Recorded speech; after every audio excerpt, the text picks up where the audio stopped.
What is real? What is reality? Is this exist? Do I exist? Oh my gosh, Well, Michael, here we let's are. stay to the topic, which is mass media, Mass media, mass media. brainwashing, What can be alternatives to done? media. Brainwashing, and this is the third segment.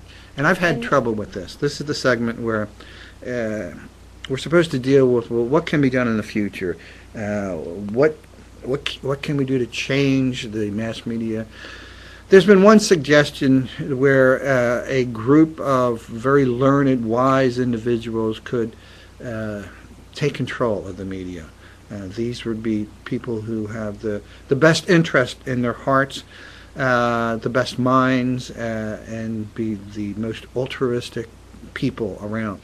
My problem is that who's going to look after them? Who's going to make sure that they're not being too slanted, or if maybe they don't have an axe to grind. So I have difficulties with anyone who's going to be in charge forever, or even for a short period of time. Uh, I would think that if someone could work in an advisory position to tell the owners, the publishers, hey, this is where you need to go. Stay focused on this. what I'm hearing from you is that whoever is in control of mass media, whether internet, radio, newspapers, has the potential. There's a lot of power involved in that role, and that whoever is in control of these things has the ability to change the world. Talk more about that. Yeah, I don't know if they're going to view it as having the power to change the world individually, but they do have the power to change their world, their company, their corporation. And it can be done uh, slowly by simply teaching the reporter, teaching the correspondent to look at a story in a different perspective, to always keep in mind that we're not looking for the grossest pictures. We're not looking for the most sensationalistic. We're far away from the days of yellow journalism. We don't want to ever go back to that. What's yellow journalism? Yellow journalism was the term given to the most salacious types of journalism. There was a guy named Hearst who sent, among other people, Remington, who was a famous artist and sculptor, to the Spanish-American War. And Hearst said to him, you send me the story and I'll provide the war. Hearst could create a war. Hearst could come up with Remember the Maine, which was the attack on one of the American ships. One of our viewers And, is saying that during the communism, this is what the communists said during the revolution. We have to first take the radio, the post. This is how to control people. Unfortunately, that's true. And that's why I'm careful about having any group of wise men deciding what they think is the best thing for everyone. I do think that people should, I mean, let's look at it this way. There is a spiritual path that most of us have gone through, if not now, at least sometime in our life. We know there is an ultimate good. I think an owner, a publisher, can decide himself or herself, this is the right path. What can I do to help benefit the rest of humanity? And then have their reporters undergo that type of sensitivity training. I hate the word sensitivity training, but undergo a new way of looking and presenting things that are not tearing things down, but maybe building them up. Sure, you can present the news and not hold anything back. Tell it like it is, but also present it in a way that's more palatable to your child, to have your child understand and not want to run away from the scariness that sometimes we find on the front pages. Michael, here's a joke.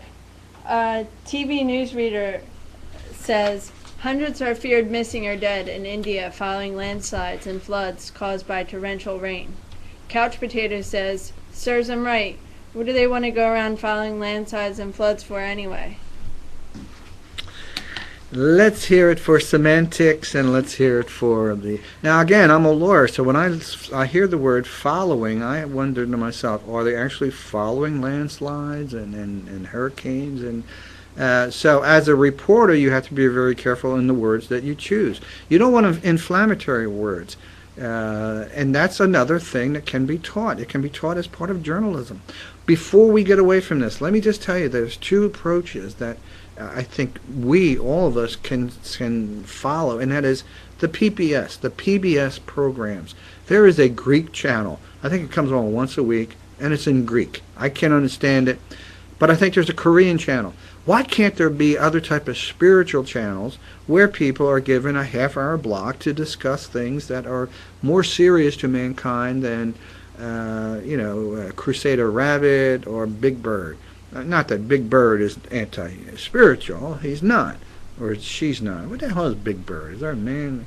Big Bird, a female? Who knows? The other one, in Philadelphia, they have something called Mind TV, M-I-N-D.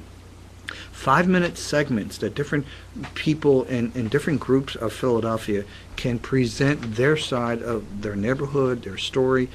That is another way to provide information that is lacking in the general run-of-the-mill mainstream.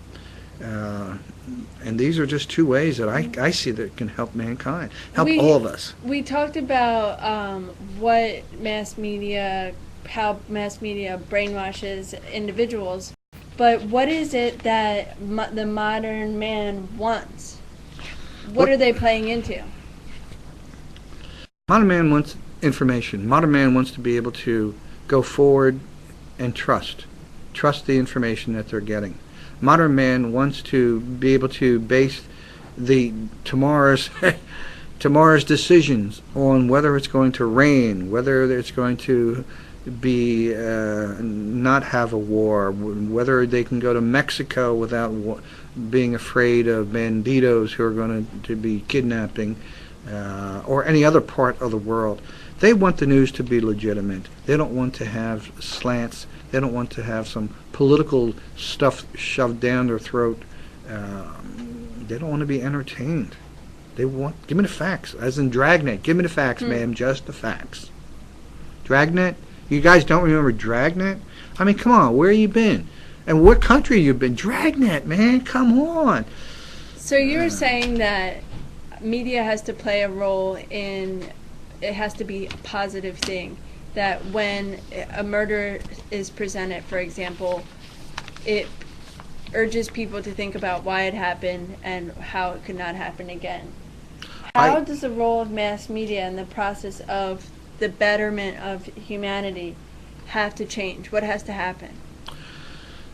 What shall we do? There's a comment here I'd like to just share with you now. Bear with me while I read this over. I need my glasses because this is kind of a fine print. And what shall we do? Mass media needs to change to the degree that we change.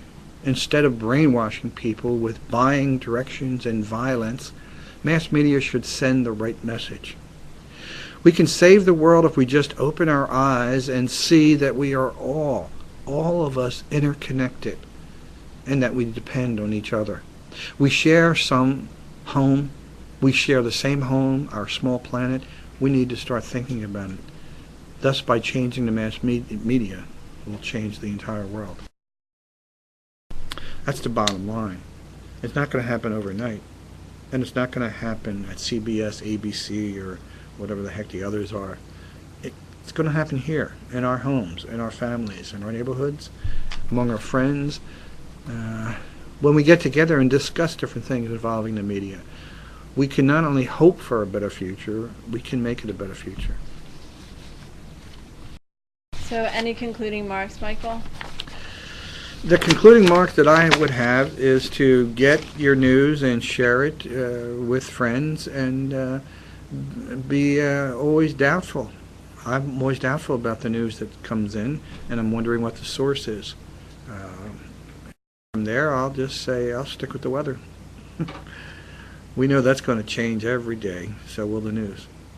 But a different topic, but isn't even the presentation of weather, as in lately, we hear about hurricanes, tsunamis, can't that be presented in a way where we question why does that happen and how do we need to change as people? Real Yes. quick, Michael. Yes. Is that quick enough? Yes. That's my answer. Yes. No follow-up.